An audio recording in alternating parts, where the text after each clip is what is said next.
তুমি কি জানো উম্মত, আমি 23টা বছর টানা তোর জন্য কেঁদেছিলাম উম্মত। আমি এমন কাঁদা কাঁদছি রে উম্মত তোদের জন্য। এশার নামাজের পরে দাঁড়াইছি, ফজরের আজান পর্যন্ত আমি আমার মালিকের কাছে তোদের জন্য, উম্মতের জন্য চোখের পানি ফেলে কাঁদছিলাম। আমার এত চোখের পানি তোর দিল গলাইতে পারলো না। আমি তায়েফের পাথরের আঘাতে আমার পিঠটা চালনির মতো ছিদ্র ছিদ্র হয়ে গেছে রক্তে। আমি বুকে পেটে 2টা পাথর বাঁধছি ক্ষুধার কষ্টে।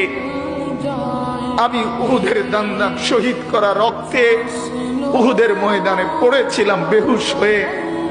আমার ঘরের চুলায় 3 মাস রান্নার জন্য কোনোদিন চুলায় আগুন জ্বলে নাই।